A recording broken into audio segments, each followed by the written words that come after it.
Di masa pandemi seperti sekarang, semakin banyak bisnis kuliner yang mendaftar ke platform delivery online, baik itu restoran maupun bisnis kuliner rumahan. Tapi ada sebagian yang komplain, kenapa kok sudah daftar tapi ditolak terus ya?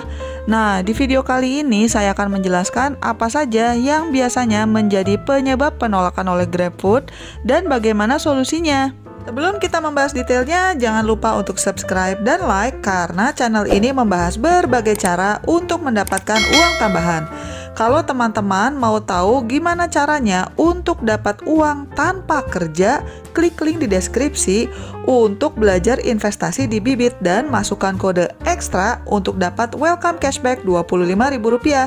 Ada pilihan syariahnya juga loh.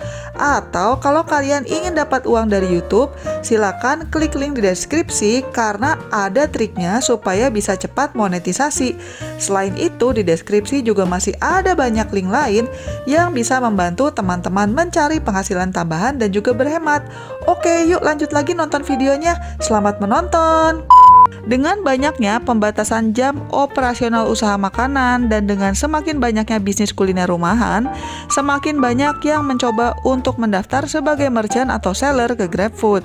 Tapi nggak sedikit juga yang ditolak. Sebelum mengirimkan pendaftaran menjadi mitra merchant, pastikan Anda telah membaca syarat dokumen yang akan dikirim. Pastikan juga tidak ada kesalahan penulisan data dan tulisan-tulisan pada foto dapat terbaca dengan jelas. Jika dokumen tidak sesuai dengan panduan pada formulir, maka proses pendaftarannya akan ditolak terus sampai dokumen atau data yang bermasalah itu diperbaiki. Berikut adalah beberapa jenis kesalahan yang biasanya menjadi penyebab aplikasi GrabFood Merchant itu ditolak. Pertama, alamat tidak dapat ditemukan atau dianggap kurang lengkap. Untuk pendaftaran merchant, pihak GrabFood menginginkan Anda memasukkan alamat lengkap. Selain nama jalan dan nomornya, Anda seharusnya juga memasukkan informasi RT RW, nama kecamatan, nama kelurahan, nama kota, provinsi, dan juga kode pos. Dan alamat ini harus sesuai dengan alamat bisnis kuliner kalian.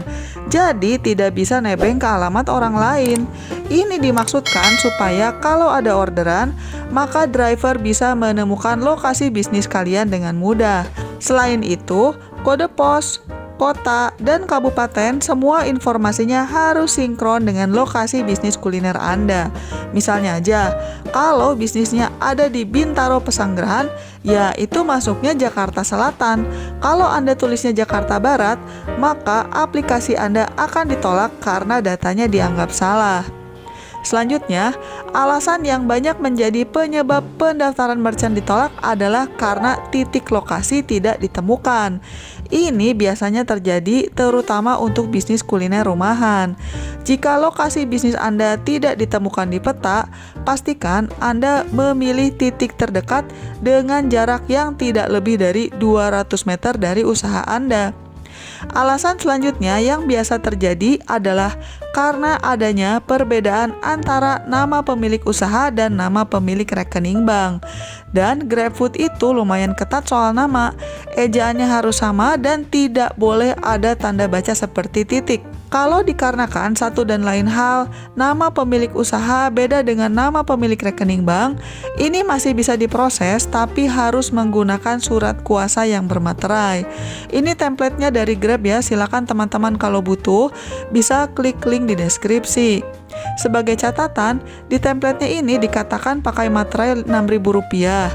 Tapi menurut salah satu penonton di sini yang message ke saya, katanya aturannya sekarang materainya harus Rp10.000.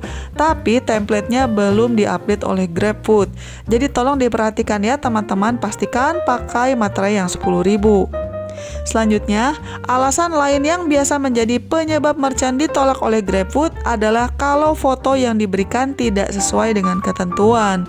Untuk foto tampak dalam, GrabFood maunya fotonya itu kelihatan tempat duduknya dan kasirnya.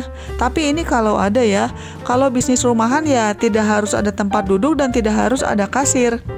Tapi kalau bisnis rumahan, mereka maunya foto tampak dalamnya itu bukan cuma dapurnya doang, tapi harus ada pemilik bisnis tampak depan sambil memegang salah satu contoh makanan yang dijual. Dan foto pemilik usaha ini tidak bisa tampak samping atau dari belakang, benar-benar harus dari depan. Kalau bisnisnya itu di food court, kalian tidak boleh foto food courtnya doang, harus fokus ke usaha kalian sendiri.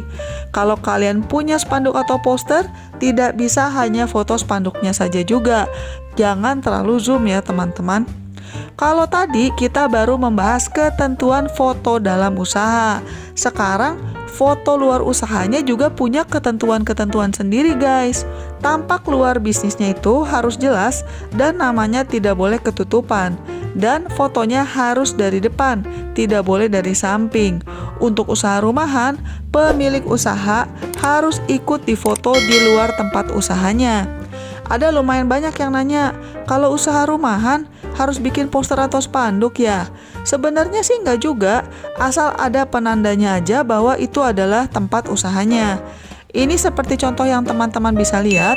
Ini kan hanya kertas biasa yang ditulis nama bisnisnya ya, tapi masih di-approve oleh GrabFood.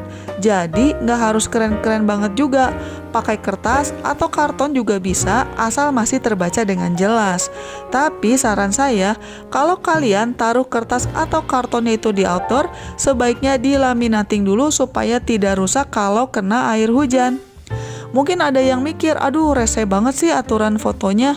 Tapi ini semua dimaksudkan supaya kalau ada orderan, driver bisa dengan mudah menemukan lokasi bisnis kalian dan tidak tebak-tebakan lagi.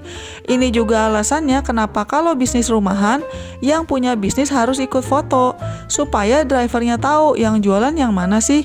Jangan sampai dia salah ngetok ke rumah tetangga Anda. Penyebab penolakan selanjutnya yang biasa terjadi terkait dengan KTP. Kita mulai dari contoh yang diterima dulu ya teman-teman. Foto yang ini mereka terima karena KTP-nya sudah iktp, semua tulisan di KTP-nya terbaca jelas dan fotonya juga jelas. Untuk contoh selanjutnya, ini ditolak karena ada bagian yang sudah tidak bisa dibaca atau fotonya sudah tidak terlihat jelas mukanya. Terus kalau kalian hanya punya KTP biasa, bukan iktp, dan sudah habis masa berlakunya, ini juga akan menyebabkan penolakan. Menariknya, kalau KTP kalian rusak sampai sobek atau terbelah, ini juga tidak akan diterima karena dikhawatirkan ada manipulasi data. Selanjutnya, kalau KTP-nya itu hasil scan, ternyata nggak diterima juga guys. Mereka maunya dalam bentuk foto. Selanjutnya, ketika foto selfie dengan KTP, kita harus hati-hati juga. Saat di zoom, identitas di KTP-nya masih harus terbaca dengan jelas. Muka kita harus menghadap lurus ke kamera, mata tidak boleh tertutup, dan si KTP-nya itu tidak boleh menutupi atau berbayang di bagian wajah kita sedikit pun. Kalian pakai masker juga nggak boleh ya ketika foto selfie dengan KTP. Selain itu, penggunaan resi KTP atau KTP yang sudah tidak bisa dibaca lagi juga tidak bisa dan akan ditolak. Kalau kalian mau tahu apa saja persyaratan dokumen yang dibutuhkan dan cara daftar GrabFood yang lebih lengkap, silakan klik link di pojok kanan atas atau di deskripsi karena sudah pernah saya bahas di video sebelumnya. Kalau teman-teman ingin tahu cara-cara lain untuk mendapatkan uang tambahan, silakan mampir ke channel saya dan klik berbagai link yang ada di deskripsi. Jangan lupa juga untuk subscribe ya. Sekian dulu episode kali ini dan selamat mencari uang tambahan. Bye-bye!